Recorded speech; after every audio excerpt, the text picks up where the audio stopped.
भूर्भुवस्व तत्सवितुर्वरेण्यं भर्गो देवस्य धीमहि धियो यो न प्रचोदयात्। ॐ शान्तिः शान्तिः शान्तिः।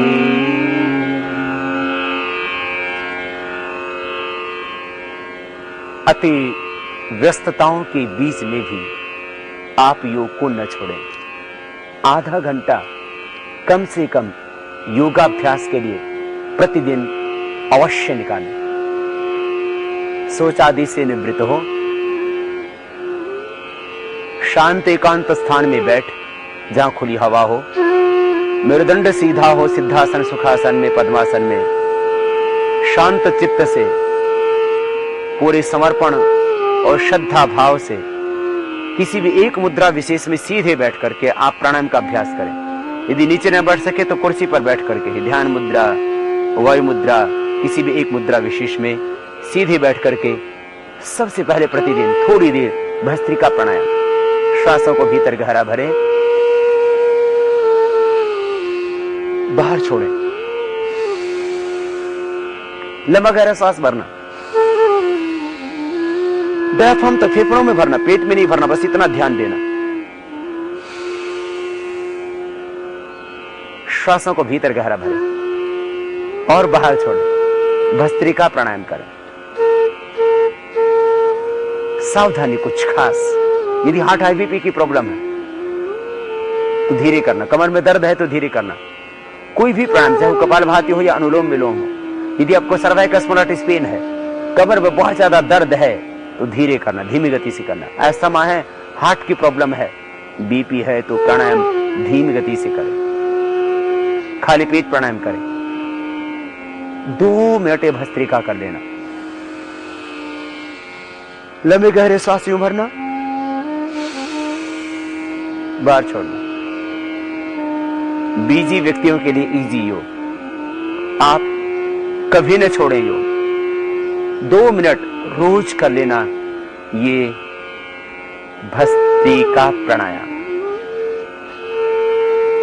यदि आधा घंटा आपको योगाभ्यास करना है तो 2-2 मिनट भस्त्रिका, बाह्य अनुलोम विलोम, भ्रामरी, उद्गीत, श्वासों पर ओम का ध्यान, और 10 मिनट ये 5 प्राणायाम, और 5 मिनट कपालभाति, 5 मिनट अनुलोम विलोम, और 10 मिनट के अंदर 3 मिनट में लगभग सूक्ष्म व्यायाम की क्रियाएं, और 7 मिनट में 7 योगाभ्यास, योगासन पूरे हो जाते हैं। भस्त्रिका के बाद में आप कपालभाति प्राणायाम करें। श्वासों को बाहर छोड़ें,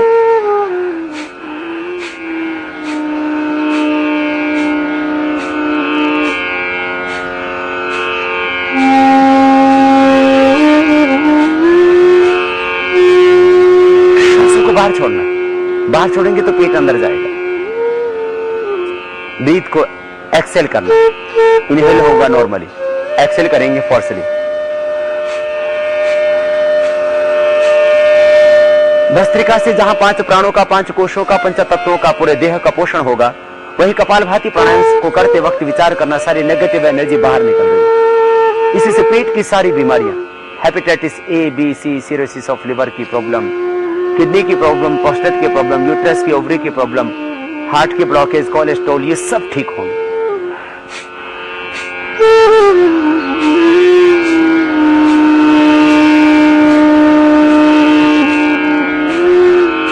श्वासों को बाहर छोड़ना और बाहर मध्यम गति से, मध्यम शक्ति के साथ छोड़ना। Total skin disease, psoriasis, leucoderma, दाद, एक्जिमा, ये सारी समस्याएं। और कपालभाति से ही थायराइड की प्रॉब्लम परमानेंट क्योर हो जाएगी। थायराइड के लिए कपालभाति प्राणायाम थोड़ा वक्त फिर अधिक लगाना पड़ेगा आपको, लगभग 15 मिनट। पूरा कोर्स इन प्राणायामों का है। 3-3 मिनट भस्त्रिका, अनुलोम विलोम, भ्रामरी, उद्गीत, बाह्य प्राणायाम के साथ प्रणाम की आराधना, और 15-15 मिनट कपालभाति, अनुलोम विलोम। परंतु कम वक्त में तो 5 मिनट तो कम से कम रोज कपालभाति कर ही लेना।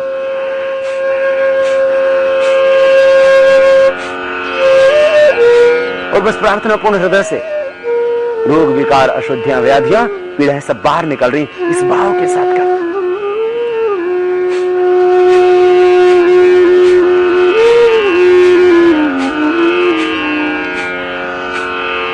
बाहर छोड़ना सांसों को, यूं नहीं करना, ये उल्टा होगा। छोड़ना, न चेहरा बिगड़ेगा, न आंखें बिगड़ेगी, न भ्रूणें बिगड़ेगी।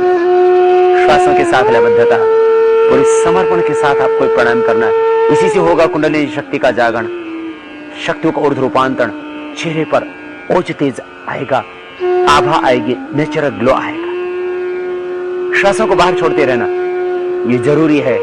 प्रतिदिन प्राणायाम कम से कम 5 मिनट, कितने ही व्यस्त हो आप, 5 मिनट कपालभाति, 5 मिनट अनुलोम विलोम, इनको तो छोड़ना है नहीं। 10 मिनट का वक्त तो जरूर लगा लेना।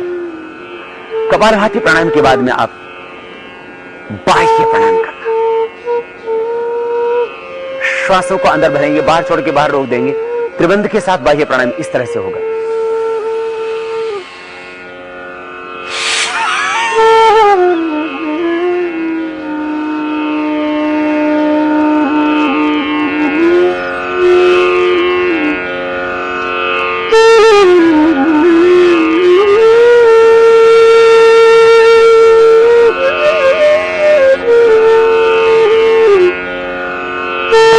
रोक देते हैं, त्रिबंध लगते हैं। थोड़ी को कंठकों पे लगाते हैं जालंधर बंद, पेट को सिकोड़ के पीठ से लगाते हैं उद्यान बंद, नाभि से निचले भाग को खींच के रखते हैं मूल बंद। इस तरह से आप 3 बार कर लेना है। हार्ट बीपी की प्रॉब्लम हो तो न करना, सर्वाइकल पेन हो तो जालंधर बंद न लगाना। शेष 3 बंद के साथ, त्रिबंध के साथ बाह्य प्राणायाम इस तरह से कर सकेंगे।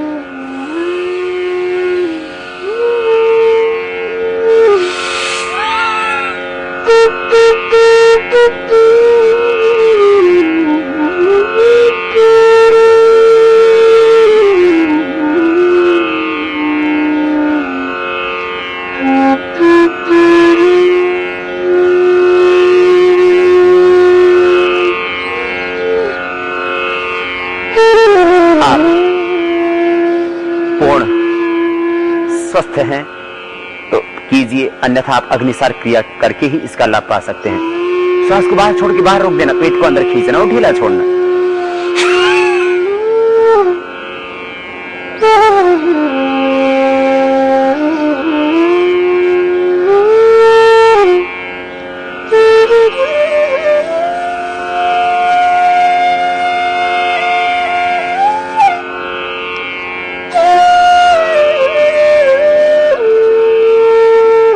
बाह्य प्राणायाम और अग्निसार के बाद आप अनुलोम विलोम प्राणायाम करना। लंबा गहरा सांस भरना, बाएं से लेना, दाएं से छोड़ना, फिर दाएं से लेना और बाएं से छोड़ देना।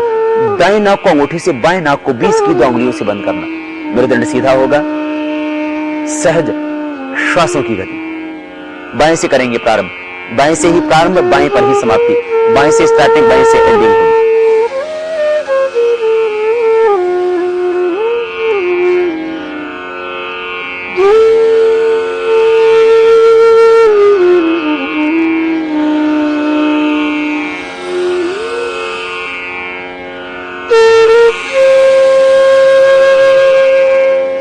छाती में डायफ्राम तक भरेंगे सांस, भीतर गहरा, पेट में नहीं भरेंगे, बस इतनी सावधानी खास।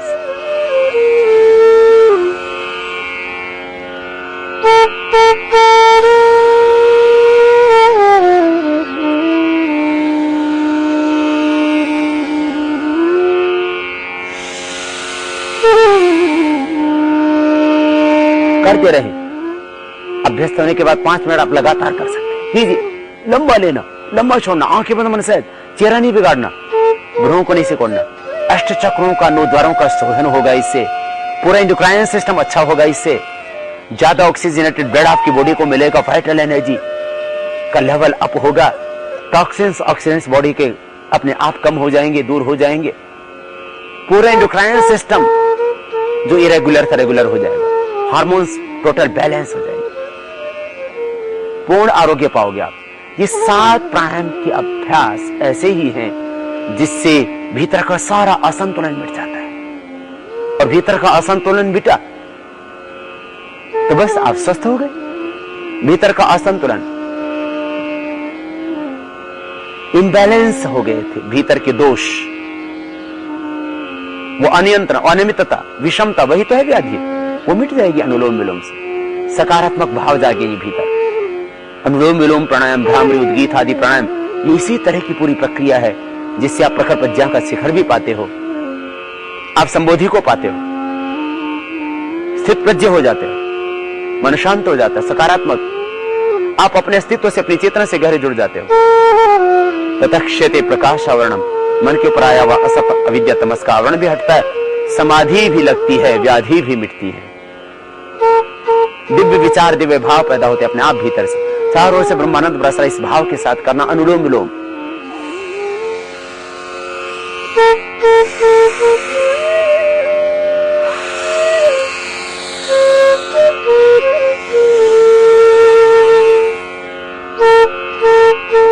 सहज करना, सिर से लेकर के पैर तक की सारी बीमारियां, migraine, pain, depression, Parkinson, paralysis, polio, आंखों की समस्या, एस्थमा, ब्रोंकाइटिस की समस्या, एलर्जी की समस्या, नाक का बंद होना, मांस बढ़ जाना, चेहरे की झुर्रियां, दांतों की समस्या, पैरिया की समस्या, कान की समस्या, हार्ट की समस्या, फेफड़े की समस्याएं, asthma, cough, allergy, bronchitis, rheumatoid arthritis, arthritis, सारी वात, पित्त, कफ की समस्याएं, पेट की समस्याएं, कपालभाति, अनुलोम विलोम दोनों करने से हाइपरटेंशन परमानेंट क्योर, और धीरे धीरे पेनक्रियाज के भी बीटा सेल कपालभाति अनुलोम विलोम से एक्टिवेट होते हैं, और डायबिटीज तो कंट्रोल हो ही जाती है कुछ दिनों में क्योर भी, और डायबिटीज की कॉम्प्लिकेशंस भी नहीं होंगे। सारी व्याधियां, फाइलेरिया की, पायरिया की समस्या, सारी शरीर में शोथ, ये सारी समस्या अपने आप में अनुलोम विलोम, ये 5 मिनट कम से कम फिर रोज कर लेना। फिर इसके बाद में अनुलोम विलोम 5 मिनट करने के बाद अब भ्रामरी करना,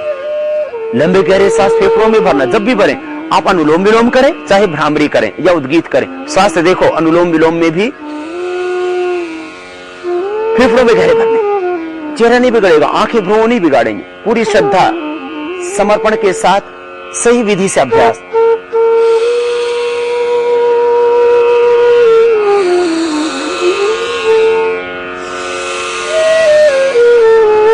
भरेंगे, छोड़ेंगे, विधि ठीक हो, टाइमिंग ठीक होना चाहिए प्राणायाम का। ज्यादा खतरनाक व्याधि है तो समय इनका बढ़ाना पड़ेगा, कपालभाति, अनुलोम विलोम 15-15 मिनट करने पड़ेंगे। फेफड़ों में श्वास गहरा भरें, विधि ठीक रखें, समय ठीक रखें, पवित्र संकल्प के साथ करें, फिर जो बेनिफिट होने हैं वो होंगे ही। विधि, समय, संकल्प और सिद्धि, यही है योगाभ्यास की पूरी प्रक्रिया। अनुलोम विलोम के बाद में भ्रामरी प्राणायाम करेंगे। अजय चक्र में मन की एकाग्रता, अपने आप एक ज्योति का आलोक प्रकट होगा अजय चक्र में, मन शांत हो जाएगा, सहज हो जाएगा, और हम विराट के साथ, असीम के साथ जुड़ जाएंगे। व्याधियां तो सारी मिटेंगी ही, भीतर से अलौकिक ऊर्जा पैदा होगी, ज्ञान का, सत्य का, शांति, आनंद का केंद्र तुम्हारे भीतर है। भीतर का सूरज उदित होगा, दाई गंगा, दाई यमुना, बीच में सरस्वती, अजय चक्र में यही है त्रिवेणी।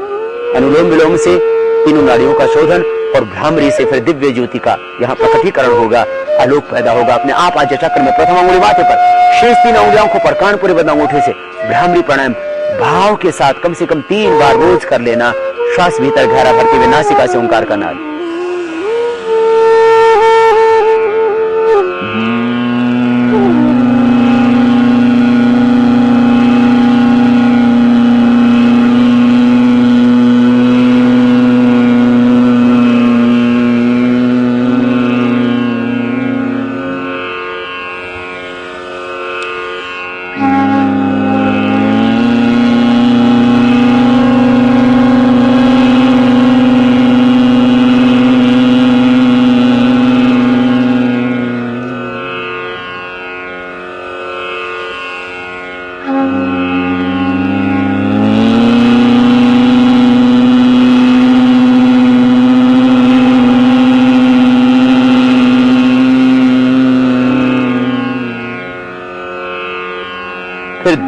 दोनों हाथ ध्यान मुद्रा में घुटनों के ऊपर, श्वास भीतर गहरा भरते हुए सच्चिदानंद ज्योतिर्मय तेजोमय दयालु कृपालु परम पिता परमेश्वर का पूरी श्रद्धा के साथ में आह्वान, हे युगों युगों के सखा, जन्मों जन्मों के पिता, वात्सल्यमयी करुणामयी माँ, अब तो अंतर में आन मिलो। भाव के साथ पवित्र ओम शब्द का उच्चारण, उद्गीत प्राणायाम।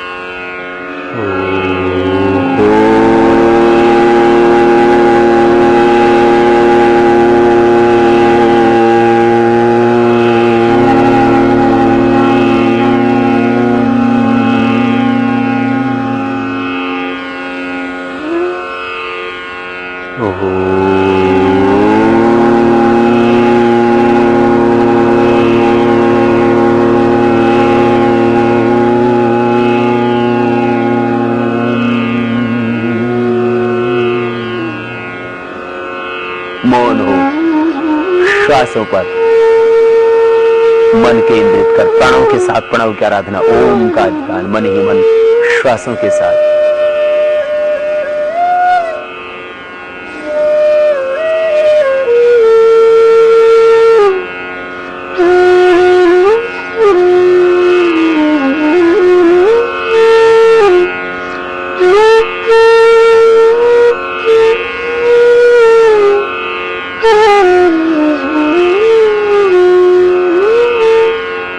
दोनों हाथों को उठा लेना,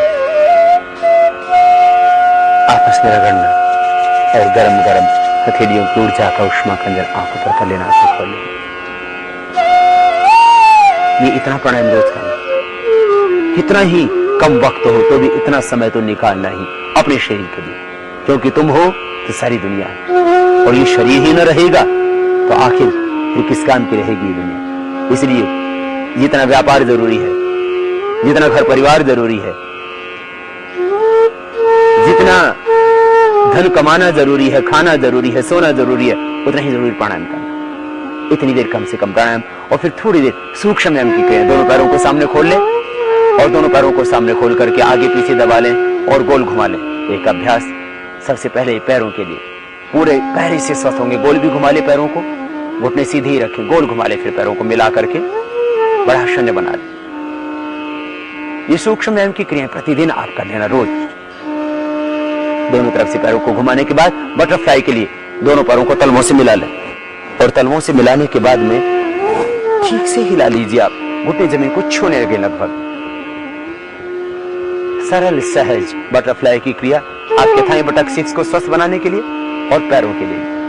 पैरों के अभ्यास करने से सciatica पेन, स्लिप डिस्क की प्रॉब्लम, पैरों में क्रैम्प्स आना और बटक सिक्स थाई का भारी होना, इनमें लाभ होगा आपको। फिर जरूरी 5 अभ्यास सर्वाइकल स्पॉन्डिलाइटिस पेन के लिए, मेरुदंड के ऊपरी भाग को स्वस्थ बनाने के लिए। दोनों हाथ सामने खोल लें, अंगूठा अंदर अंगुलियों पर, मुट्ठियां बंद और गोल घुमा ले यूं हाथों को, एकदम सीधी। एक तरफ से करने के बाद दूसरी तरफ से भी करना। ये थोड़े रोज अभ्यास करने से आपको बॉडी में स्ट्रेस होगा ही नहीं। प्राणायाम से आपके मन का तनाव और इन सूक्ष्म व्यायामों से आपके तन का तनाव दूर हो जाएगा। बड़ा शून्य बना ले और पूरी गोलाई में घुमा ले। कोने सामने मिलनी चाहिए, फिर विपरीत दिशा से भी।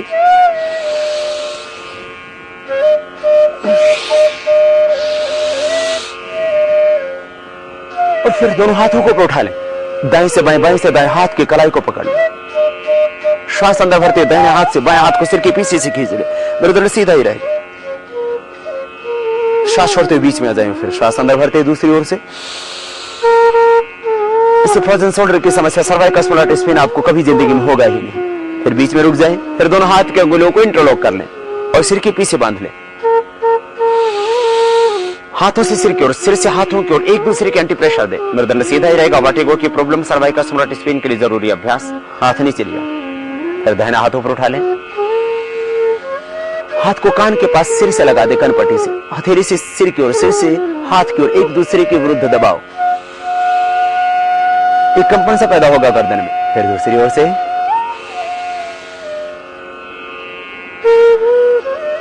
फिर सामने से भी इसको कर सकते हैं। दोनों हाथ अब घुटनों के ऊपर, कंधों को गोल घुमाते, इससे आप एकदम रिलैक्स हो जाते हैं। ये सूक्ष्म है, इनकी थोड़ी सी क्रियाएं, 2-3 मिनट का ही वक्त लगता है, लेकिन आप एकदम इससे रिलैक्स हो जाते हैं। अब जरूरी योगाभ्यास, जो 7 आसन आपको रोज करने हैं। 7 आसन, 7 ये सूक्ष्म व्यायाम और 7 प्राणायाम, इतना आपने प्रतिदिन कर लिया तो समझ लेना आप सदा स्वस्थ रहेंगे 100 वर्ष तक। और यदि कोई व्याधि विशेष है तो थोड़ा इन्हीं योगिक क्रियाओं का समय आपको थोड़ा बढ़ाना पड़ेगा। आसनों के क्रम में सबसे पहले मंडूकासन, वज्रासन में बैठ जाते हैं। पैर की एड़ियां बाहर की ओर, पंजे अंदर की ओर, दोनों घुटने सामने मिले हुए और दोनों हाथ की मुट्ठियां बंद, अंगूठा अंदर उंगलियों पर, नाभि के दोनों ओर लगा देते हैं मुट्ठियां। श्वास छोड़ते हैं बाहर और झुकते हैं आगे। कमर में दर्द है तो आगे न झुकना, बस इतना ध्यान देना। श्वास बाहर, दृष्टि सामने, प्रयत्न कीजिए साथ ही घुटनों से लग जाए। फिर वापस ऊपर उठते हैं। कमर में दर्द है, आगे न झुकना। हर्निया की प्रॉब्लम है, पीछे नहीं झुकना। हार्ट हाई बीपी की प्रॉब्लम है तो तीव्रता से अभ्यास नहीं करना। अब दूसरा अभ्यास मंडूकासन का। बाएं हाथ हथेली नाभि के ऊपर, दाएं हाथ उसके ऊपर, दोनों हाथ नाभि के ऊपर। श्वास बाहर छोड़ेंगे, आगे झुकेंगे। श्वास बाहर छोड़ दें, आगे झुक जाएं। योगाभ्यास का नियम, श्वासों का खास, जब भी आसन करते हैं, जब आगे झुके तब श्वास बाहर, और जब पीछे झुकते हैं तब श्वास अंदर, फिर वापस ऊपर उठते हैं। दूसरा जरूरी अभ्यास, दोनों हाथ घुटनों के ऊपर। योगाभ्यास का खास नियम श्वासों का, जब भी आसन करते इसमें आगे झुके तब श्वास बाहर छोड़े, जब दाएं बाएं झुके, जब ऊपर उठे और पीछे की ओर झुके तब श्वास अंदर भरे। श्वास अंदर भरते हुए हाथ ऊपर उठाएंगे और पीछे की ओर झुकेंगे। शशक आसन। इन्हीं आसनों को आप 3-3 या 5-5 बार, अपने रोगों के हिसाब से अधिक बार भी कर सकते हैं। श्वास बाहर छोड़े, आगे झुके। पहला अभ्यास डायबिटीज के लिए खास था, ये डायबिटीज में भी लाभ देगा, मस्तिष्क की व्याधियों में भी लाभ देगा और उदर भी स्वस्थ बनेगा। इन दोनों अभ्यासों से हाथ ऊपर उठाते हैं और हाथ पार्श्व भागों से नीचे ले आते हैं। ये शशकासन का अभ्यास किया। अब पेट के बल लेट जाएंगे और पेट के बल लेट करके जरूरी 2 अभ्यास, भुजंगासन और शलभासन। दोनों पैर पीछे मिले हुए, थोड़ी जमीन पर, दोनों हाथ पार्श्व भागों में, हथेलियां जमीन पर, दोनों पैर पीछे मिला के रखें। श्वास अंदर भरते सामने से छाती को उठा दें, देखें ऊपर की ओर, धीरे धीरे ऊपर उठाएं। कोनियां थोड़ी सी झुकी हुई हो, नाभि तक उठा दें, दृष्टि ऊपर, श्वास छोड़ते हुए नीचे आ जाए। ये भुजंगासन का फर्स्ट पोज। भुजंगासन का सेकंड पोज, दोनों हाथ छाती के नीचे, बायां पहले, दाहिना उसके ऊपर। श्वास अंदर भरते सामने से उठा देंगे, एक उठा दे, कोनियां सीधी हो जाए। मेरुदंड के रोगों के लिए, cervical spondylitis, pain, frozen shoulder, lumbar spondylitis, slip disc सciatica के लिए जरूरी अभ्यास, श्वास छोड़ते हुए नीचे आ जाए। भुजंगासन का तीसरा पोज, दोनों हाथ छाती के दोनों साइड में। रोज ये अभ्यास करतेंगे तो कमर में दर्द होगा ही नहीं। दोनों पैर पीछे मिले हुए, श्वास अंदर भरते सामने से उठा देते हैं। रोज करना ये अभ्यास और श्वास छोड़ते हुए नीचे आ जाते हैं। अब भुजंगासन का चौथा अभ्यास, दोनों पैरों में पीछे फासला, दोनों हाथ छाती के दोनों साइड में, हथेलियां जमीन पर, श्वास अंदर भरते हुए सामने से उठा देंगे। ये सभी अभ्यास मेरुदंड के लिए जरूरी। दोनों पैर पीछे खुले हुए, पंजे पीछे की ओर तने हुए, पैरों की दाहिने कंधे से पीछे बाएं पैर की एड़ी को देखते हैं और श्वास छोड़ते हुए नीचे आ जाते हैं। अब दोबारा से श्वास अंदर भरते हुए ऊपर उठेंगे और बाएं कंधे से पीछे दाहिने पैर की एड़ी को देखेंगे, श्वास छोड़ते हुए नीचे आ जाएंगे।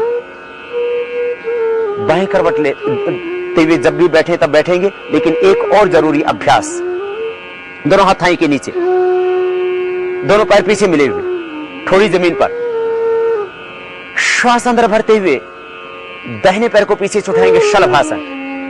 पेट के बल लेट करके 2 जरूरी आसन, भुजंगासन, शलभासन कर लेना। कभी स्पाइन में कोई प्रॉब्लम होगी, नीचे ले आए धीरे धीरे पैर को, फिर दूसरे पैर को उठाएं। मेरुदंड के निचले वाले हिस्से में आए हुए रोग को दूर करने के लिए फिर धीरे धीरे नीचे ले आए पैर को। दाहिना हाथ सामने फैला दे, बायां हाथ पीछे कमर के ऊपर, शलभासन का दूसरा पोज। श्वास अंदर भरते सामने से दाएं हाथ को, सिर को उठाएंगे और पीछे से बाएं पैर को, छाती भी थोड़ी उठ जाएगी, सिर उठेगा सामने से, हाथ उठेगा, हाथ कान से लगा हुआ, श्वास छोड़ते हुए नीचे। हाथों की स्थिति चेंज कर लें। इन अभ्यासों को 3 बार, 5 बार, 7 बार तक किया जा सकता है। यदि स्पाइन की प्रॉब्लम हो तो श्वास अंदर भरते हुए सामने से बाएं हाथ को पीछे से दाहिने पैर को क्रॉस करके उठाते हैं, सामने से सिर भी उठ जाता है और छाती भी थोड़ी। अब दोनों हाथ पीछे कमर के ऊपर, शलभासन का तीसरा पोज, दाहिने हाथ से बाएं हाथ की कलाई को पकड़ लेना, दोनों पैर पीछे मिले हुए, श्वास अंदर भरते सामने से उठा देंगे। देखे सामने से ऊपर की ओर, दोनों पैर पीछे मिले हुए और श्वास छोड़ते हुए नीचे आ जाए। अब शलभासन का चौथा पोज, श्वास अंदर भरते दोनों तरफ से उठा देंगे, श्वास अंदर, हाथ पीछे की ओर खींचे, नितंब के ऊपर चले जाएंगे हाथ, सामने से छाती, पीछे से पैर उठेंगे, दोनों तरफ से उठाते हैं, सहज धीरे धीरे नीचे आ जाए। जब भी बैठते हैं बाएं करवट लेते हुए बैठे, बाएं करवट लेते हुए बैठे और बैठ करके लेट जाएंगे शवासन, योग निद्रासन, दोनों पैर सीधे। योग निद्रासन शवासन करने से पहले जरूरी 3 आसन, दोनों पैर पास में, दोनों हाथों के थैले नीचे की ओर। उत्तान पादासन, पेट के लिए जरूरी आसन, रोज कर लेना आप इसको। दोनों पैरों को मिलाएं, ऊपर उठाएं 30 डिग्री पर, 1 फीट लगभग ऊपर उठे हुए पैर और श्वास छोड़ते हुए धीरे धीरे नीचे। ये पेट के लिए जरूरी अभ्यास।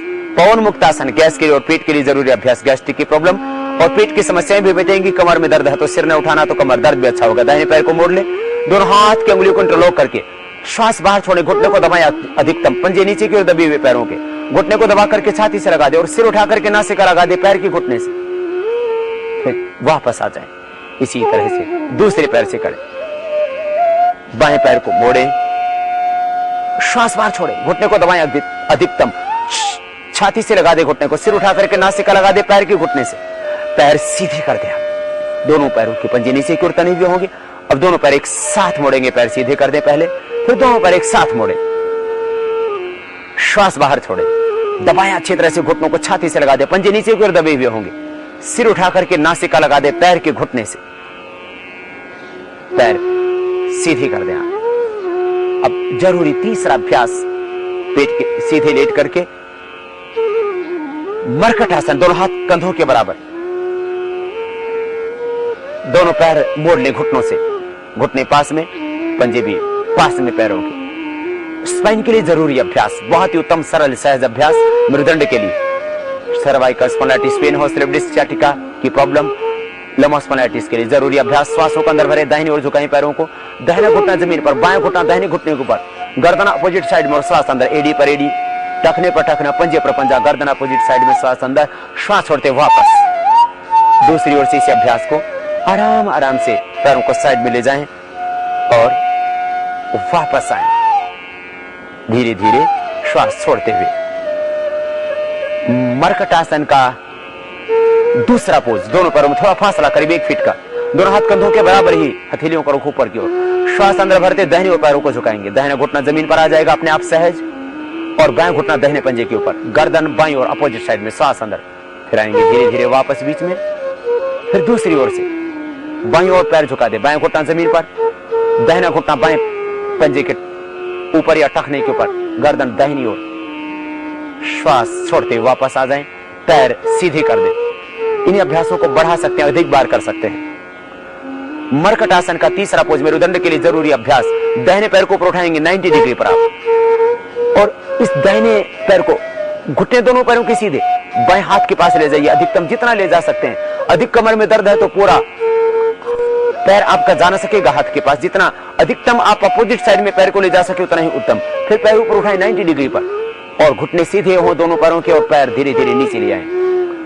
अब बाएं पैर भी उठाएं ऊपर 90 डिग्री पर, और पूरा उठाने के बाद धीरे धीरे उसको अपोजिट साइड के हाथ के पास में, बाएं पैर को दाहिने हाथ के पास धीरे धीरे जमीन पर ले आए, गर्दन बाईं ओर, फिर धीरे धीरे पैर को ऊपर उठाएं, घुटने सीधे ही रहे, घुटनों से पैर को मोड़ने की कोशिश करें, फिर धीरे धीरे नीचे। थोड़ी देर शवासन में विश्राम। संपूर्ण योगाभ्यास करने के बाद में शवासन में विश्राम कर लेना चाहिए। श्वासों के साथ मन को टिकाएं, दोनों पैरों में थोड़ा फासला, हाथ जंघों से थोड़ी दूरी पर, सहज हो जाएं श्वासों के साथ। साक्ष्य भाव से देखें श्वासों को, मैं चैतन्य आत्मा हूं, शरीर मन प्रकृति के बंधनों से परे, मैं हूं अमृत पुत्र, ईश्वर पुत्र। सांसों के साथ सहज हो जाना। हर व्यक्ति असुरक्षा के भाव में जी रहा है, भयभीत है, हर पल अकेलापन महसूस करता है। वो भूल जाता है कि उसका पिता परमेश्वर उसके हर पल साथ में है। शवासन में, योग निद्रा में तुम प्रभु की कृपा का एहसास करना और प्रतिपल उस ब्रह्म में स्वयं को अनुभव करना, ये योग निद्रा। फिर दोनों हाथों को ऊपर उठाना, छोड़ते समय योग निद्रा को, आंखों पर हाथ रख लेना, बाईं करवट लेते हुए बैठ जाना। ये आज करवाया हमने आपको आधा घंटे का योगाभ्यास। यदि आपने इतना भी कर लिया तो आप स्वस्थ रहेंगे। लेकिन यदि आप किसी व्याधि से ग्रस्त हैं किसी जटिल रोग से आप त्रस्त हैं तो आपको अधिक वक्त करना पड़ेगा योगाभ्यास, लेकिन इतना तो जरूर कर लेना। सदा प्रसन्न रहना, सुबह उठ के बस 2 गिलास पानी पीना, शौच आदि से निवृत्त हो प्रतिदिन ये प्राणायाम कर लेना, दिन भर खुश रहना, पॉजिटिव सोचना, हर पर इस भाव में जीना, मैं भगवान में सदा विराजमान हूं, प्रभु सदा मुझ में विराजमान है, ईश्वर ने जो मुझे दायित्व दिया है मैं निभा रहा हूं, सब कर्म प्रभु की पूजा रूप है, सारा दृश्य उस भगवान का ही स्वरूप है, और हर पल आस्तिकता के भाव में जीना, बस यही है स्वस्थ जीवन जीने का आधार, योगाभ्यास। आधा घंटे का योगाभ्यास तो जरूर करना। अब हम आपको लगभग आधा घंटे में बताएंगे स्वस्थ व्यक्ति की दिनचर्या। योग एक पक्ष है हमारे जीवन का।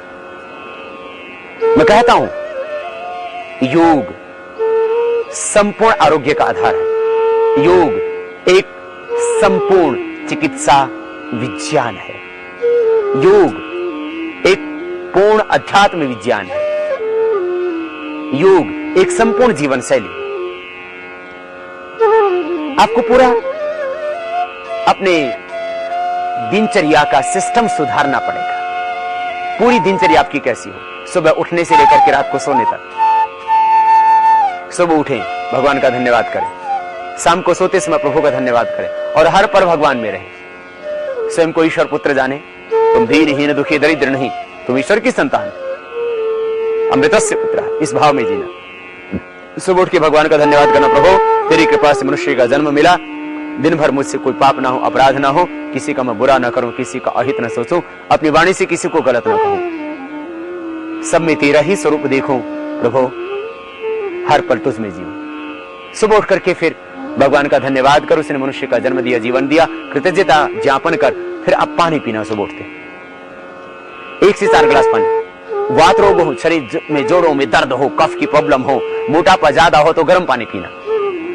यदि कोई व्याधि विशेष ना हो तो बस पानी, ताजा पानी पी लेना, न गर्म न ठंडा। 1 से 4 गिलास पानी पीने, इससे ज्यादा भी ना पीना। शौच आदि से निवृत्त हो फिर प्राणायाम करना। सुबह प्राणायाम करने के 15-20 मिनट बाद आप नाश्ता आदि करें, और 15-20 मिनट बाद आप पानी आदि कुछ भी चीज ले सकते हैं। खास बात, सुबह पानी पी करके 15-20 मिनट बाद प्राणायाम किया जा सकता है, ये भी आप ध्यान दें। योगाभ्यास के 15-20 मिनट बाद लें, 15-20 मिनट पहले पानी पी सकते हैं योगाभ्यास से। खाना खाने के 5 घंटे बाद योगाभ्यास किया जाता है, ये भी थोड़ी सावधानी, जागरूकता के साथ इसको भी ध्यान से पालन करें। दिनचर्या में सुबह उठ करके आप पानी पिए, शौच आदि से निवृत्त हो, प्रतिदिन प्राणायाम योगाभ्यास करें, और दातुन आप हो सके तो नीम की बबूल करना।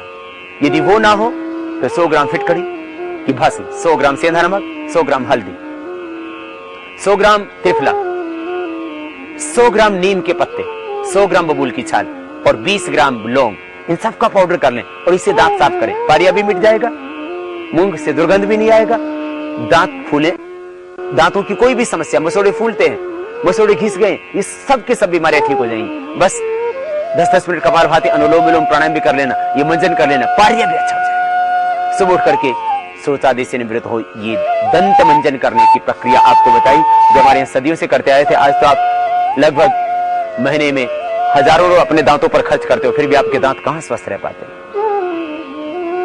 फिर योगाभ्यास करने के बाद आप नाश्ता करना। नाश्ते में अंकुरित अन्न लेना। अंकुरित अन्न में मूंग सबसे ज्यादा निर्दोष। यदि आप स्वस्थ हैं तो उसमें थोड़ी मूंगफली, थोड़े बादाम, 2-4, 5-10 किशमिश, 1-2 आप उसके अंदर अंजीर या मुनक्का डालें तो और अच्छा है। काली द्राक्ष, काली किशमिश, या आप उसमें मुनक्का डाल सकते हैं। अंकुरित अन्न के साथ ही उसको ले सकते हैं। पूर्ण स्वस्थ और पौष्टिक आहार आपका मिल जाएगा। नाश्ते में आप अंकुरित अन्न लें, कभी दलिया बना करके ले लें गेहूं का, तो कभी आप फल ही ले लें, पपीता, सेब, आम, केला, जो भी फल आपको अनुकूल हो। लेकिन डायबिटीज आदि हो तो आप पपीता देसी खाना या आप सेब ले लेना। पपीता के 10-15 मिनट बाद दूध पीना कम से कम। पपीता के तुरंत बाद दूध नहीं पीना चाहिए। दूध के साथ नमक कभी ना खाना, विरुद्धाहार। रात को सोते समय दही नहीं लेना, ये विरुद्धाहार है। खरबूजा तरबूजा के साथ में दूध न लेना, ये विरुद्ध आहार है। रायता और खीर दोनों साथ में नहीं खाना, ये विरुद्ध आहार है, इसका ध्यान रखना। नाश्ते में आप अंकुरित अन्न लेना, दलिया लेना, किसी दिन मिसी रोटी भी ले लेना, उसके साथ आप जो है मिसी रोटी के साथ में आप मक्खन भी ले सकते हैं। पराठे पहले बात तो आप कभी खाए नहीं, और पराठे खाने भी पड़े आपको, कभी आपको इच्छा हो आप तो आप दही के साथ खाएं, दूध के साथ पराठे नहीं लेने से, क्योंकि उसमें नमक आप डालते हैं। और मूली और दूध तो कभी साथ में नहीं लेना चाहिए, मूलियों के पराठे और दूध तो साथ में खाने ही नहीं चाहिए आपको। यदि आपको डायबिटीज है तो सुबह उठते ही आप टॉयलेट आदि से निवृत्त हो, शौच आदि से निवृत्त हो, आप प्राणायाम करने के बाद में, यदि आपको डायबिटीज है, प्राणायाम के बाद एक खीरा, एक करेला, एक टमाटर, इन सब का जूस बना ले, इसमें 7 पत्ते नीम के डाल लें, 7 फूल सदाबहार के, यह आपके लिए एक दवाई हो गई, इससे आपकी डायबिटीज ठीक रहेगी। यदि आपको डायबिटीज है तो आप अंकुरित मेथी के दाने या वैसे ही मेथी 1-2 ग्राम सुबह सुबह खाली पेट ले सकते हैं, क्योंकि मेथी थोड़ी गर्म होती है, इसलिए उसको अंकुरित करके लेंगे तो कोई हानि नहीं होगी। यदि आपको हार्ट की प्रॉब्लम है तो आप सुबह उठ करके शौच आदि से निवृत्त हो, प्राणायाम योगाभ्यास के बाद में लौकी का जूस पिए। और आपको कफ है, एलर्जी है, जोड़ों में दर्द भी है, साथ में हृदय की समस्या के साथ, तो आप उस लौकी के जूस में काली मिर्च या सौंठ डाल करके लें, क्योंकि लौकी का जूस थोड़ा ठंडा होता है। लौकी का जूस सुबह खाली पेट पीना, इससे एसिडिटी आपकी परमानेंट क्योर हो जाएगी, अल्सर की समस्या आपकी मिट जाएगी। लौकी का जूस पीने से हीमोग्लोबिन बढ़ जाएगा। लौकी का जूस पीने से आपके हार्ट की ब्लॉकेज निकल जाएगी। लौकी का जूस पीने से आपका मोटापा भी कम होगा। लौकी का जूस पीने से आपका कलर फेयर होगा।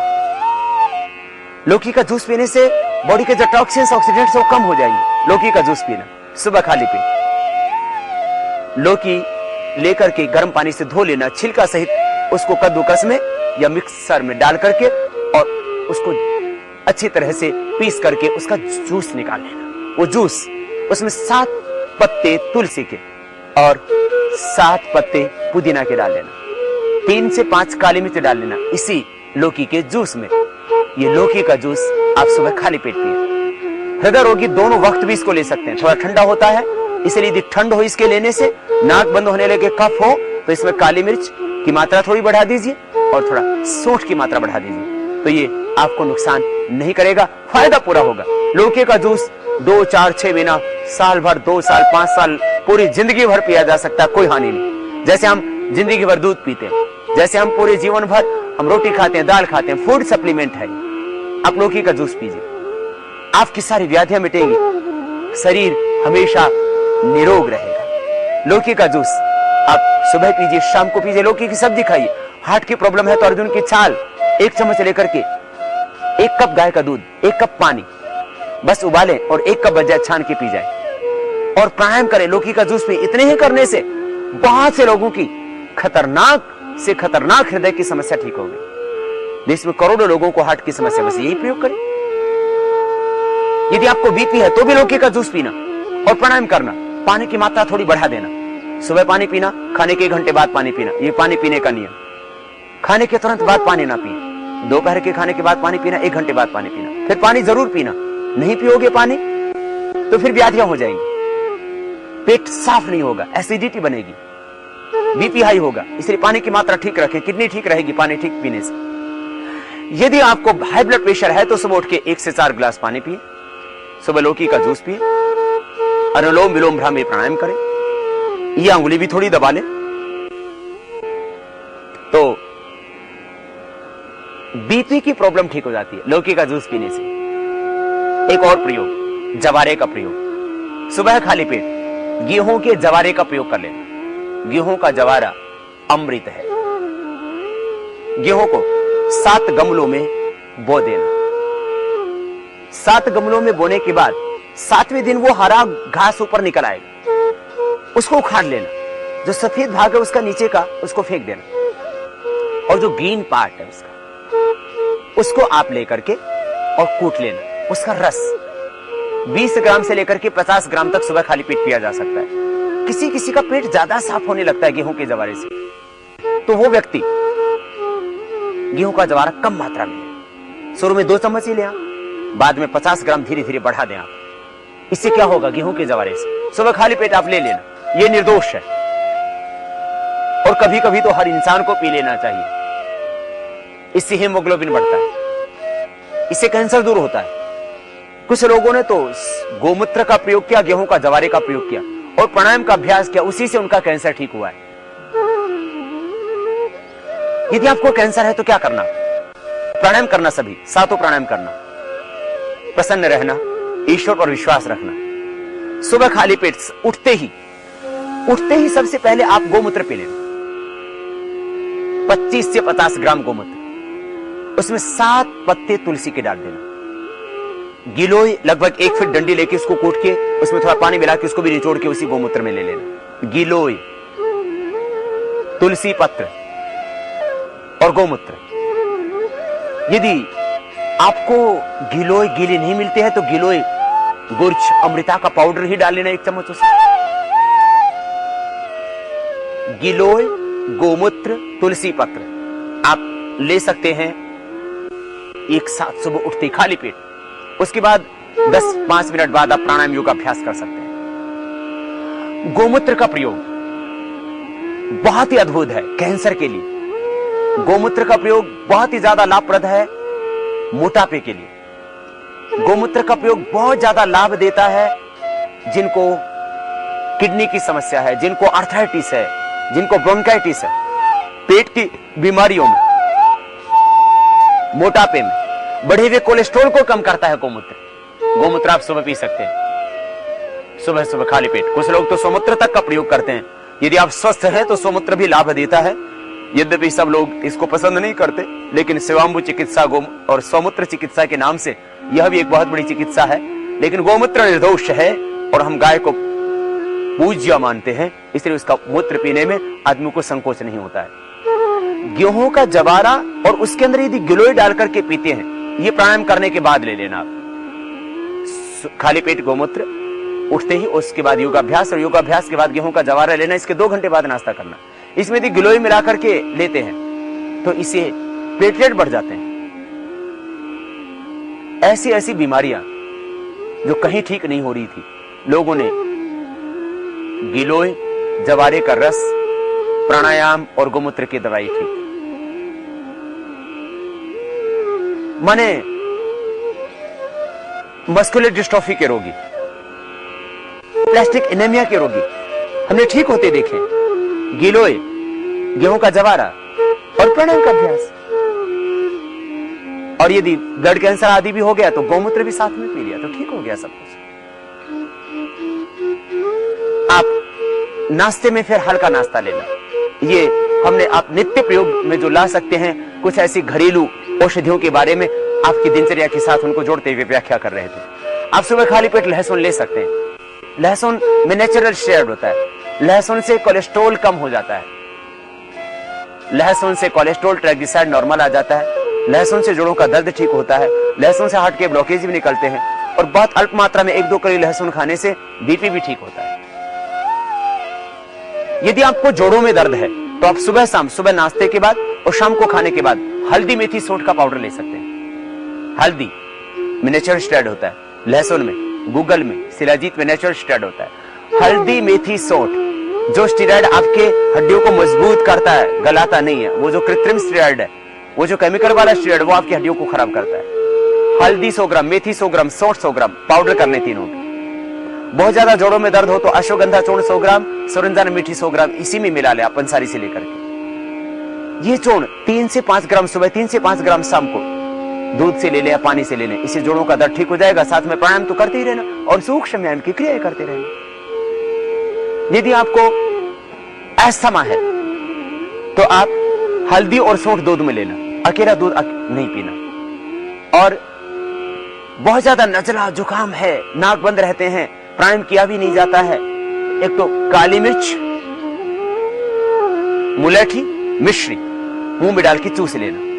1 छोटा टुकड़ा मुलेठी का, 1 छोटा टुकड़ा मिश्री का, 2-3 काली मिर्च मुंह में डाल के चूसना। नाक खुल जाएंगे, खांसी ठीक हो जाएगी, थायराइड की प्रॉब्लम में भी लाभ होगा। और गला यदि बैठ गया और आपको कंठ की विकृति है तो वो चूस लेना, पुरानी से पुरानी खांसी में भी लाभ होगा। आपको मैं बता रहा था नजला के लिए खास और उपचार, बादाम 100 ग्राम, बादाम की गिरी 100 ग्राम, काली मिर्च 20 ग्राम और 50 ग्राम खांड, ये पाउडर कर लेना। 1 चम्मच रात को गुनगुने दूध से ले लेना। पेट भी अच्छा साफ होगा और नजला की प्रॉब्लम भी मिट जाएगी। वात पित्त कफ के लिए घरेलू उपचार हम अक्सर बताते रहते हैं। पित्त के रोगों के लिए तो पानी अधिक पिए, सुबह लौकी का जूस पिए, तो एसिडिटी, अल्सर की प्रॉब्लम, पेप्टिक अल्सर, ये समस्या ही नहीं होगी। दोपहर का भोजन कैसा लें आप, ये घरेलू उपचार थोड़े हमने बताए वात पित्त कफ रोगों के लिए। दोपहर के भोजन में आप हरी सब्जियों का ज्यादा प्रयोग करें। लौकी, तुरई, परवल, टींडे, हरी सब्जियां आपके लिए ज्यादा लाभप्रद है। वो जल्दी डाइजेस्ट हो जाती है, वो शरीर के लिए हितकर है, उनसे कोई व्याधि नहीं उत्पन्न होती। एक स्वस्थ व्यक्ति यदि हरी सब्जियों का ज्यादा प्रयोग करता है तो कभी बीमार ही नहीं पड़ेगा। फ्राइड फूड अवॉइड करें, उससे कैंसर जैसी व्याधियां होती है। तंबाकू के सेवन से अधिकतम लोगों को कैंसर होता है, ये जितना सत्य है उतना ये भी सत्य है कि आज कोल्ड ड्रिंक के पीने से, फास्ट फूड से, ये बर्गर, ये पिज्जा, ये ब्रेड, ये जितने भी हम कृत्रिम लाइफ जीते जा रहे हैं, जंक फूड खाते जा रहे हैं, उतना ही शरीर के अंदर कैंसर पैदा होता जा रहा है। खास बात, यदि आलू को तलते हैं, डीप फ्राई करते हैं, तो उस समय उसके अंदर जो रासायनिक क्रिया होती है उससे कैंसर पैदा होता है। इसलिए आप फ्राइड फूड अवॉइड करें, तली हुई चीजों को अवॉइड करें, आप रसेदार सब्जियों का प्रयोग करें, मूंग की दाल छिलके वाली ही लिया करें। बच्चों को भी हरी सब्जियों का प्रयोग करवाएं। बच्चों को समझाने का छोटा सा तरीका, बच्चों को हम कहते हैं आलू खाने से बच्चे हो जाते हैं गोल, हाइट बढ़ती नहीं, साइड में बढ़ते हैं। लौकी खाने से लंबे हो जाते हैं, बच्चे उसी दिन से लौकी खाना शुरू कर देते हैं। लौकी का आप भी सेवन कीजिए। दोपहर के खाने के 1 घंटे बाद पानी पीजिए। दोपहर आप भरपेट खाना खा सकते हैं, नाश्ता हल्का ले। खास बात, दोपहर, सुबह के नाश्ते में और दोपहर के भोजन में करीब 3 घंटे का अंतर होना चाहिए। माना आप यदि 9 बजे नाश्ता करते हैं तो 12 से 1 के बीच आप भोजन करें। 3 घंटे का अंतर होना चाहिए। बार बार ना खाएं। ऋत भूख, हित भूख, मित भूख बने। कम खाएं, हितकारी खाएं, ऋतु के अनुकूल खाएं, कभी बीमारी नहीं पड़ेंगे आप। कम खाओ और गमाओ तो सह लो, ये हमारे बुजुर्गों ने हमें सिखाया, इसलिए इसको कभी ना भूलना। फिर दोपहर के और शाम के भोजन में 6 घंटे का अंतर होना चाहिए। 3 से 4 घंटे में आपका भोजन डाइजेस्ट होता है, स्टोमक खाली होता है। फिर उसके बाद स्टोमक को आप बार बार यदि भरते रहते हैं, इसी तो अपचन होता है, इसी से फिर कोलाइटिस म्यूकसाओं की प्रॉब्लम होती है कि आप बार बार खाते रहते हैं, दिन भर चरे नहीं। योगी 1 बार, भोगी 2 बार, रोगी फिर बार बार खाता है। बहुत रोग हो गया है, आप तब थोड़ा थोड़ा आपको देते हैं जिससे कि आपका डाइजेशन बिल्कुल बिगड़ चुका हो उस अवस्था में। अब 3 बार से ज्यादा ना खाएं। दिन में बार बार जो मुंह में डालते रहते हैं, कभी बिस्किट खा लिया, कभी फल खा लिया, कभी जूस पी लिया, कभी चाय पी ली, ये चाय तो बहुत खतरनाक है, ये डाइजेशन सिस्टम को खराब कर देती है। आप 4, 5, 6 चाय रोज पी रहे, आपको गैस बनती है, एसिडिटी बनती है। आप इसको बंद कर दीजिए पहले ही दिन से। चाय बंद करने से आपकी एसिडिटी, गैस, ये सब कुछ ठीक हो जाएगा। चाय भी आपकी सेहत के लिए बहुत खतरनाक है, उसको अवॉइड करें आप। दोपहर के खाने से शाम के खाने में 6 घंटे का अंतर होना चाहिए, जिससे डाइजेशन की क्रिया ठीक रहे। आप बस खाते ही सो जाते हैं, पड़ जाते हैं, इसीलिए तो बीमार होते हैं। और फिर 7-7, 8-8 घंटा सोते रहते तो भी नींद पूरी नहीं होती। त्रोपष्टंभा, महर्षि चरक कह रहे हैं, त्रोपष्टंभा आहार निद्रा ब्रह्मचर्य में 3 आधार हैं जीवन के, आहार, निद्रा और ब्रह्मचर्य। आहार को सुधारो। आहार शुद्धौ सत्व शुद्धि, सत्व शुद्धौ ध्रुवा स्मृति, स्मृति रद्धि सर्व ग्रंथ नाम विप्रमोक्ष। आहार की शुचिता बहुत जरूरी है, इसलिए आहार को सुधारना, जो आपके अनुकूल हो वही खाना। ये मांस, ये मदिरा, ये तुम्हारा आहार नहीं। मांस जब तुम किसी जीव का खाते हो तो मानो तुम हत्यारे हो जाते हो, तुम कातिल हो जाते हो। तुम्हारे हाथ किसी जीव की हत्या के खून से सन जाते हैं, क्योंकि जब किसी जीव को कत्ल किया जाता है तो कितनी पीड़ा होती है, और उतरता है, वो बिलखता है, और उसके भीतर जो आक्रोश होता है, जो भय होता है, जो घृणा होती है, उस भय, घृणा, आक्रोश से घुले हुए खून और मांस को तुम खा जाते हो, तो तुम कैसे इंसान कहला सकते हो। इसलिए मांसाहार का त्याग करना। शराब न पीना। रोज शराब पीने से तुम्हारा लीवर खराब हो जाएगा। रोज यदि 80 ग्राम शराब पी जाए, 10 से 20 साल में लीवर खराब हो जाता है, सिरोसिस ऑफ लीवर की प्रॉब्लम, और फिर लीवर ट्रांसप्लांट कराना पड़ता, कोई उपाय नहीं। और आप यदि शराब पीते हो, आप यदि बीड़ी और सिगरेट पीते हो तो आपके मासूम बच्चे उसको देखते हैं, आखिर वो भी पीने लगेंगे, तब क्या होगा? आपकी पत्नी भी पीने लगेगी शराब, आपकी पत्नी भी पीने लगेगी सिगरेट, तब क्या होगा? और मासूम बच्चे यदि उनको आपने गलत संस्कार दे दिए तो समझ लो आप एक पिता कहलाने योग्य नहीं। बच्चों को कितनी संपत्ति दे करके जाते हो, महत्वपूर्ण, क्या संस्कार दे करके जाते हो, यह महत्वपूर्ण। अपनी दिनचर्या में थोड़ा परिवर्तन करें और ये शराब, मांस, ये व्यसन, इनसे बचें, क्योंकि आपको सुवस्थ जीना है। क्योंकि उस परमेश्वर ने, उस खुदा अल्लाह भगवान ने, उस ईश्वर ने तुम इस धरती पर भेजा है सुगंध फैलाने के लिए। दुर्गंध ना फैलाओ। धरती पर स्वर्ग का अवतरण करने के लिए तुम्हारा जन्म हुआ है। दूसरों को सुख दो। यदि किसी को सुख न दे सकते हो तो कम से कम इतना जरूर करना, किसी को दुख न देना, किसी को कड़वा न बोलना। ये भी हमारी दिनचर्या का हिस्सा है। हम बीमार क्यों होते हैं? छोटी छोटी बातों से, आपस की नोक-झोंक से तनाव पैदा हो जाता है। सबके प्रति सद्भाव रखें, गुस्सा न करें, क्रोध न करें, कर्म करके पश्चाताप न करें। जो हुआ उससे शिक्षा जरूर लें, लेकिन बस अगले क्षण को अच्छा बनाने के लिए लग जाएं। वर्तमान में जिए, भूत की व्यथाएं, भविष्य की चिंताएं, इनसे मुक्त रहें। निर्भय होकर के जिए, हर पल में प्रभु में हूं। असुरक्षा का भाव मिटा दे, भय मिटा दे, भ्रांति मिटा दे। मैं अकेला नहीं, मेरा भगवान मेरे साथ में। कहां रहेगा फिर अवसाद? यह अवसाद ही तो रोग पैदा करता है। ये नकारात्मक विचार, इसी से तो तनाव पैदा होता है जिंदगी में, और 80% व्याधियां तनाव के कारण से ही है। आपस में प्रेम से व्यवहार करें। मधुमन में निकरणम मधुमन में परायणम वाचा वदामि मधुमत भूयासम मधु संदृश। माधुर्य आपकी दृष्टि में, माधुर्य आपकी वाणी में। पुरुषार्थ करें, भाग्य के भरोसे न बैठे रहे। बहुत से लोग तांत्रिकों के चक्रों में पड़े रहते हैं, कुछ ज्योतिष और वास्तव में कहीं जीवन की राह ढूंढते रहते हैं। ये धरती उनके लिए है जो पुरुषार्थी है, और भगवान उनकी सुनते हैं जो मेहनत करते हैं। भगवान भिखारियों को निरधिकारियों को देते हैं, और तुम पुरुषार्थ से, परिश्रम से अपने भाग्य को बदल सकते हो। इसलिए निराश, उदास कभी जीवन में ना होना। मैं कह रहा था, आहार को ठीक रखना। आहार और विचार जब दोनों ठीक हो जाएंगे तब कैसे आप रोगी हो पाएंगे। हमेशा खुश रहना। रात का भोजन हल्का लेना, दोपहर के भोजन से आधा भोजन करना चाहिए। और यदि 50 साल की उम्र हो चुकी है तो शाम को आप दूध, फल, शाक, सब्जियां हल्का खाइए। 100 वर्ष तक इन आंखों से आप देख सकते हैं। 100 वर्ष तक इन दांतों से काम ले सकते हैं आप। 100 वर्ष तक बिना बैसाखियों के सहारे खुद पर, अपने आप पर विश्वास रखते हुए योग अभ्यास करते हुए आप जी सकते हैं।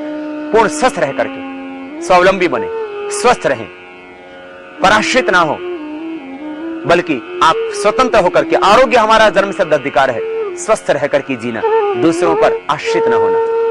शाम का भोजन कम करना, रात को 6 घंटे सो लेना, दिन में ना सोना। दिन में सोने से वेट बढ़ता है, दिन में सोने से कई तरह की व्याधियां आती हैं। देर तक ना सोते रहना, सोवे भी।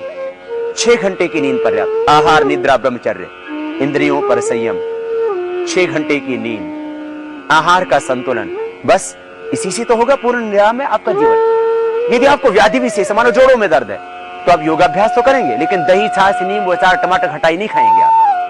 लौकी, तोरी, परवल, हरी शाक सब्जियां, मूंग की दाल, छिलके वाली हल्का आहार लें। यदि आपको अस्थमा है तो घी, तले हुए पदार्थ, ठंडे खट्टे पदार्थ, आप नींबू, संतरा, खट्टे फल भी नहीं लेंगे, केला, इस तरह से ये फल न खाएं आप। यदि आपको अस्थमा है, यदि आपको एसिडिटी है तो आप चावल नहीं खाएं। बहुत से लोग सोचते हैं चावल खाने से ठंडा रहता है, एसिडिटी ठीक हो जाएगी।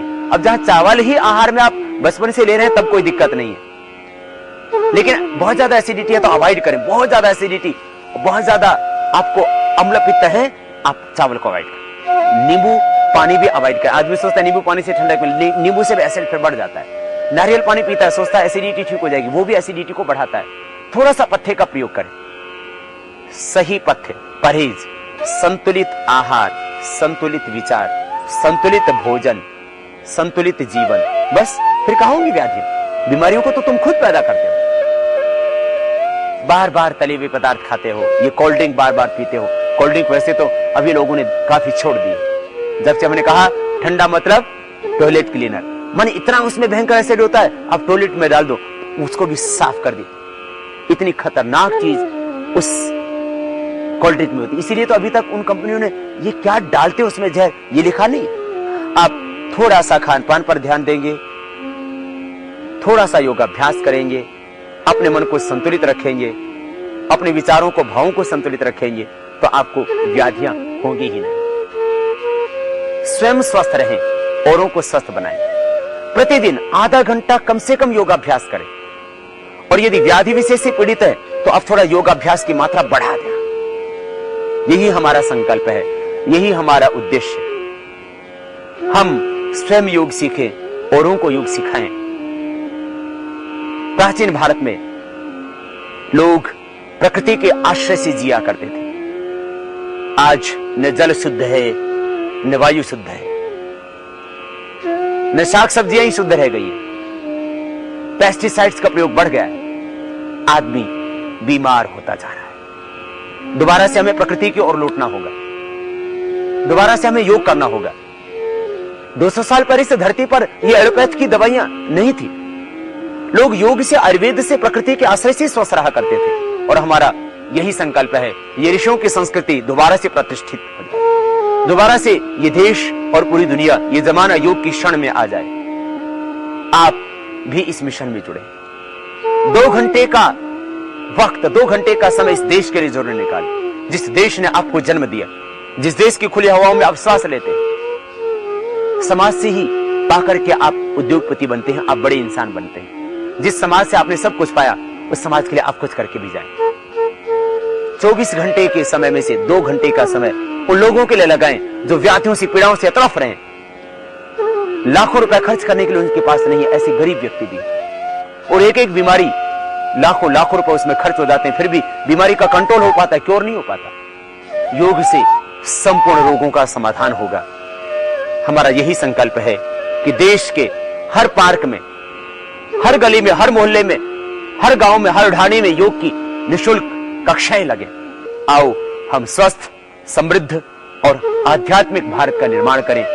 टूटती हुई परंपराओं, गिरते हुए जीवन मूल्यों को हम बचाएं। ये आरोग्य, अध्यात्मवाद, राष्ट्रवाद, स्वदेशी से स्वावलंबन, इन 4 उद्देश्यों पर टिका हुआ है ये पूरा योग का मिशन। हम स्वस्थ बने तन से, मन से। स्वस्थ तन, स्वस्थ मन, स्वस्थ चिंतन, स्वस्थ विचारधारा, सकारात्मक सोच, उसी के द्वारा होगा निर्माण।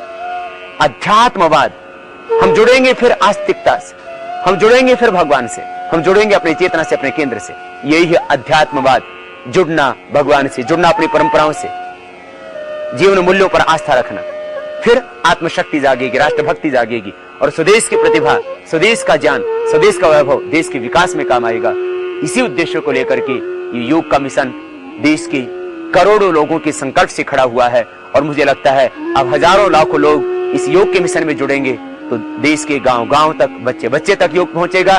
देश ही नहीं, दुनिया में जहां जहां तक इंसान बसता है, पूरी मानवता के लिए योग का संदेश हम लेकर के जाएंगे। तब दोबारा से हम कह सकेंगे, दोबारा से ये देव संस्कृति का अभ्युदय हुआ है। ये गौतम, कपिल, कणाद, जैमिनी और महर्षि पतंजलि की परंपरा दोबारा से इस धरती पर उतरेगी।